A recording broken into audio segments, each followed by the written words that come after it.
Hi, this is Monica. Welcome back to my channel, Suds and Bees. In today's video, we will be making the last melt and pour soap of the Mother's Day series. Today, we will be starting our video with my design. I like to put my designs in a notebook where I can keep them and go back to them for reference. And when I create a design, first I usually select what kind of mold I'm going to use. For the most part, in most of my melt and pour soap videos, I use this silicone mold, which holds 595 grams of melt and pour, and it makes for 4 1-inch size bars. For this soap, I will be using detergent-free goat's milk soap. Goat's milk soap is very nourishing and silky to dry and sensitive skin. For the top of my soap, I have created some roses in beds. I previously melted some rows of soap and cut them in slices and rolled them up so they can look like roses. These roses have been colored with rose clay. For the green part of my soap, I will be coloring that with French green clay. The white part of my soap, I will be adding kaolin clay, just for a smoother and silkier feel to the soap. To this soap, I will be adding 4% of Kukui oil. Kukui oil is great for dry skin, for sunburn, eczema, and psoriasis. So this will make it a more nourishing soap than it already is. So come on, let's go make it. For the bottom part of my soap, I have measured 198 grams of goat's milk melt and pour. This also includes a part of a soap that I had made earlier with the French green clay. I am not adding the French green clay directly to this section of the soap because I want it to be lighter than this green. Okay, into my green section of it, as you can see, the green is not so green. It will turn darker as the soap sets. So to this part of the soap, I will be adding 8 grams of kukui oil. Okay, so I have put a piece of cheesecloth here over my mold. I'm going to be pouring my melt and pour through the cheesecloth because my French clay is not suspending. And I don't want everything to go to the bottom.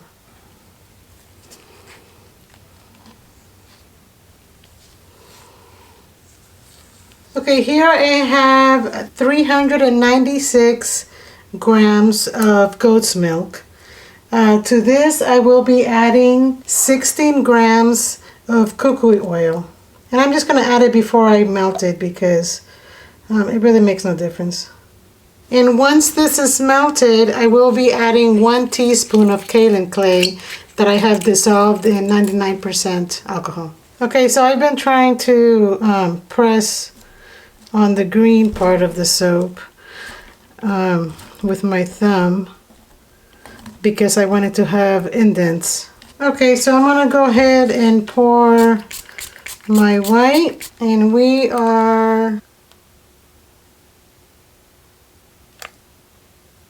at 127.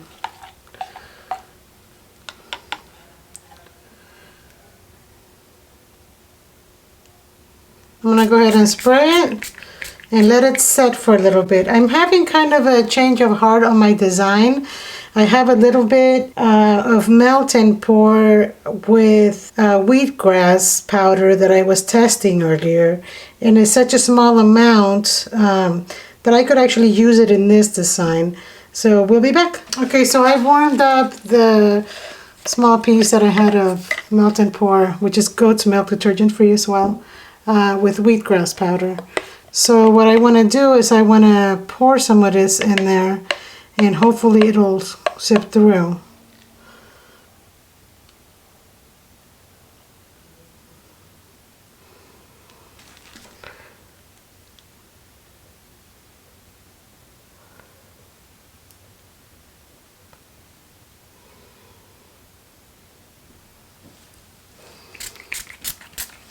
Okay, so we're going to wait for a few minutes for it to set a little bit before we can put our flowers. Okay, we're back. So now I'm just going to go ahead and put my embeds, which are the little roses.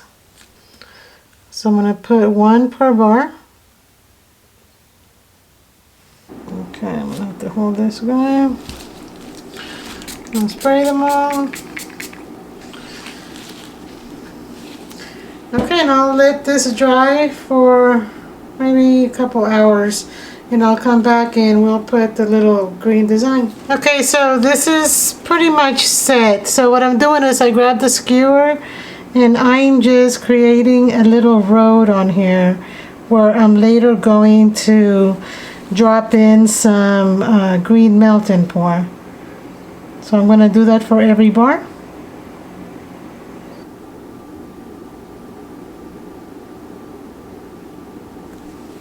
So I'm going to go ahead and spray, make sure I get alcohol inside the little crevices. And now with a pipette, I'm going to just grab some and pour it in here. I'm going to let it set for a little bit, clean it up, and then I'll go ahead and cut it, and I'll come back. So I've unmolded the soap, and this is what it looks like. I actually added some little like leaves or little spikes to the stems because the stem on its own just didn't look as nice.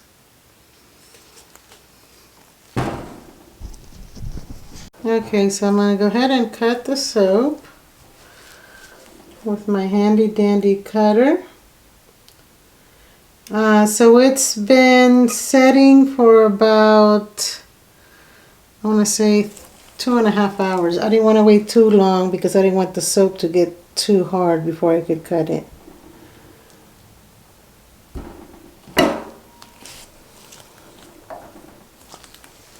And this is my soap cutter for melt and pour soap.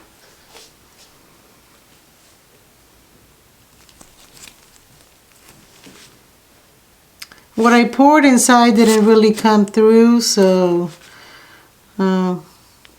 doesn't really show. It's too bad. But it does look really nice on the top.